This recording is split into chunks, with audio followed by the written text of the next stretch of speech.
से पूरे अशोकनगर की जीवनचर्या बदलना चाहिए।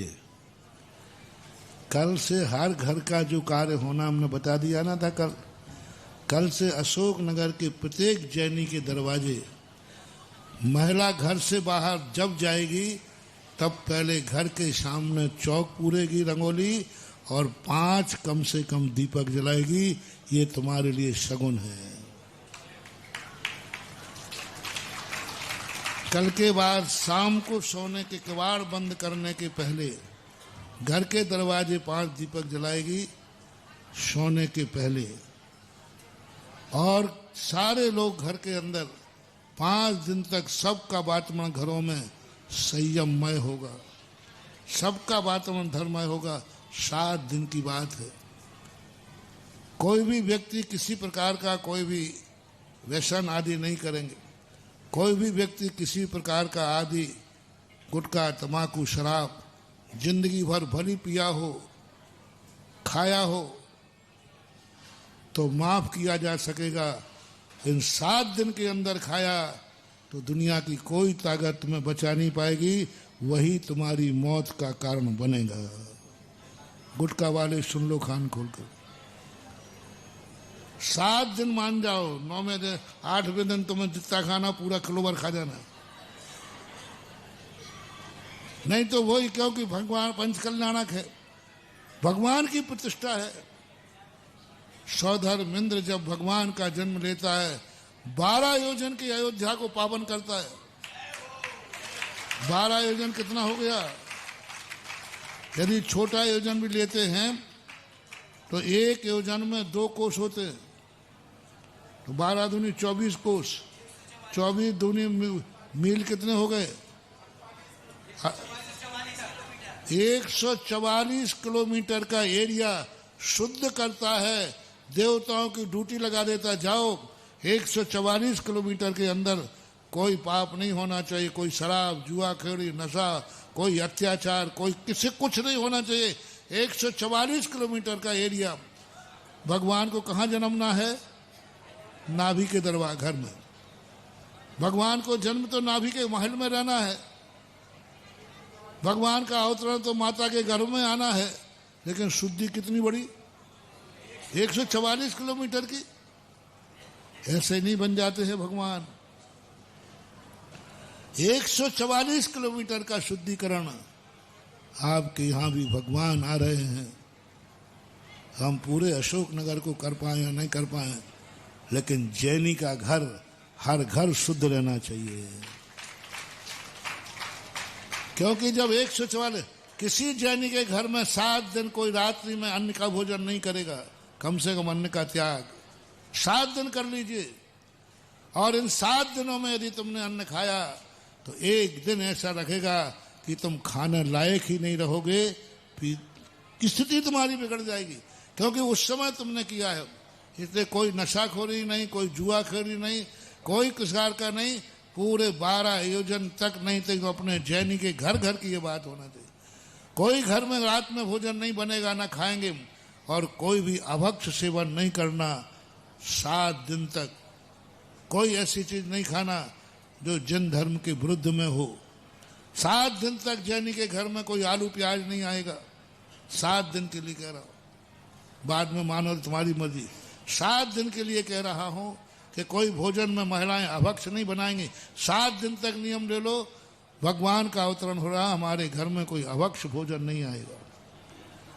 ये सारे घरों के लिए, रिश्तेदार आए तो साफ कह दीजिए 7 दिन के लिए हमारे यहाँ कोई भी रात में नहीं खाएगा, ना अभक्ष खाएगा, ना कुछ खाएगा। सबको करो।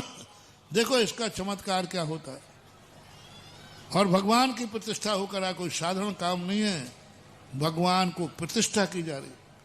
और 7 दिन के लिए सब लोग अपने राग द्वेष कसाएं, बैर भाव भूल जाओ। कौन हमारी पार्टी, कौन तुम्हारी पार्टी, सब जिनेन्द्र देव की पार्टी के लोग हैं। कोई पार्टी नहीं, कोई कौन जीता कौन हारा कौन नहीं, बस 7 दिन तक एक ही माहौल रहना चाहिए। हमारी एक ही पार्टी है जिसका नाम है जिनेन्द्र देव। बस जिनेन्द्र देव की पार्टी के हम सब हैं। चुनाव के समय ही कसाय रखा करो रे।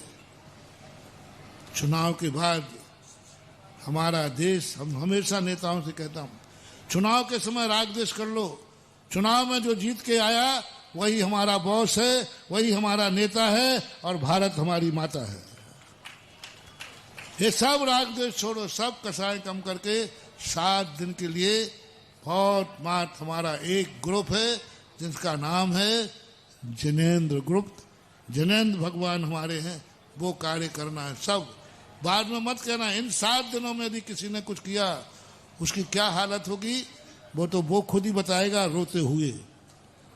क्योंकि मैंने 50 स्थानों पर बताने के बाद भी लोगों ने किया, उसके बाद उनके लिए प्रतिष्ठानों के संबंध में आपको जाने, आपकी कमेटी जाने, वो घोषणा करे। लेकिन मेरा भाव यही है कि 7 दिन मौका मिला है, घर के हर व्यक्ति को एक नियम लाना है कि हम पूरे घर वाले ना जा पाए तो ना जा पाए, लेकिन घर का एक जोड़ा, चाहे वो जोड़ा भाई बहन का हो, चाहे वो जोड़ा वो माँ बेटे का हो, चाहे जोड़ा पति पत्नी का हो, चाहे वो जोड़ा कैसा भी जैसा भी, कम से कम 2 व्यक्ति आपके विधान की साक्षी रहेंगे, पंच कल्याणक में वहाँ अर्घ में मौजूद रहेंगे। तुम्हारे अर्घ की मौजूद में भगवान का गर्भावतरण हो, तुम्हारे अर्घ की मौजूद में भगवान का जन्म हो। 5 कल्याणक तुम्हारे परिवार का, पूरा परिवार नहीं जा सकता तो ड्यूटी बना लो कि 2 व्यक्ति तो जाएंगे। फैसला करो हर व्यक्ति के परिवार के लिए, कुछ भी कहें, कैसा भी दिगंबर जैनी की बात कह रहा हूं। और तुम्हारा नियम होना चाहिए, कल घट यात्रा है,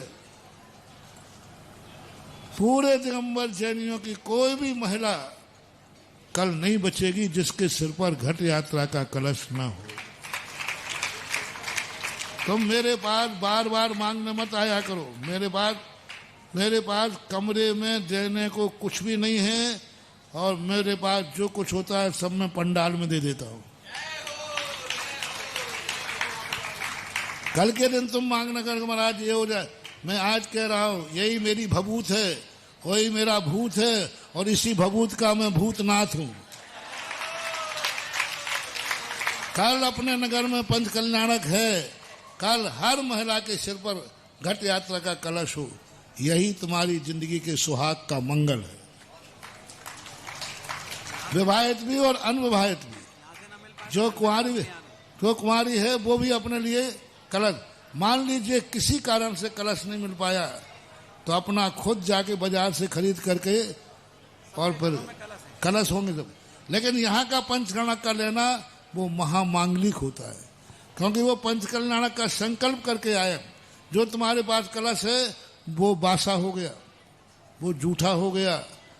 एक बार एक चीज मंगल में आ गई, वो एक ही बार आती है। यहाँ पर व्यवस्था कीजिए, नहीं मिले मंगल कलश, नहीं मिले तो कमेटी के कपड़े फाड़िए, मंगल कलश चाहिए। इसलिए कमेटी से कह दिया कलश रख के रखना, सारे बर्तन वालों की दुकानें। मान लीजिए कलश नहीं मिले तो कोई कलश ले लेना, उसके ऊपर पीला कपड़ा बांध देना। 500 क्या 5000 कम पड़ना चाहिए। कल मेरा कहना बस मेरा एक ही उद्देश्य है, देखो तुम लोग नहीं समझ पा रहे हो, मैं अशोक नगर के लिए बहुत अच्छा सोचता हूँ। तुम भी जितना अच्छा नहीं सोच पाओगे उतना अच्छा सोचता हूँ। फिर भी कुछ दुर्भाग्य हैं, उनको यही नहीं लगता कि महाराज हमारा अच्छा सोचेंगे, अच्छा करेंगे, उनको इसी में बुरा लग रहा है। इसी कारण से वो नहीं कर पा रहे। क्या होगा इनका? एक दिन तुम्हारी अकल ही तुम्हारा विनाश कर देगी। इसलिए मैं तो चाह रहा हूं कि अशोक नगर के हर घर में खुशहाली हो, किसी भी आंख में कभी भी आंसू ना आए, ये मेरी भावना है। बाकी मुझे क्या लेना देना है? अरे कल सा ले नहीं लो, हमें क्या फर्क पड़ने वाला है बताओ भाई। लेकिन मैं भाव जानता हूं, इसका परिणाम है कि हर व्यक्ति के लिए सोचना है। और आप लोगों के लिए जन्म कल्याण के लिए आज से ही तैयारी करो। घर में एक भी परिवार नहीं बचना चाहिए जो जन्म कल्याण का अभिषेक न करे। इसलिए मैं दे रहा हूं कि यह जन्म कल्याण का अभिषेक ही तुम्हें सुख समृद्धि देने वाला है। भगवान का गंधोदक परमार्थ संभालता है और जन्म कल्याण का गंधोदक संसार संभालता है। और तुम्हें संसार चाहिए और रिश्तेदारों को बुला सको तो बुला लेना उस दिन। जन्म कल्याण का कलश हर जन के घर में एक कलश करना है और वो कलश गंधोदक भर के घर ले जाना है एक कार्य। और 5-7 दिन और कल जो सुबह से कार्यक्रम है सब अपनी जिंदगी भर करते रहोगे। 3-3 मंदिरों के पंचकर्णक की स्थिति बन रही है और ऐसे विशाल स्थितियां हैं जिसके लिए ये सोने में सुहागा है। होना था छोटा सा है, हो गया बड़ा। गांव के मंदिर का एक पंचकर्णक था तो वो तो गांव में ही निपट जाता, यहीं निपटा देते। लेकिन अब तो बहुत बड़े बड़े भगवान सुभाष चंद्र आदि सबके आ रहे, तो सब लोग अपनी तैयारी करके बहुत विशुद्धि के साथ अपना कार्य करें आगे की।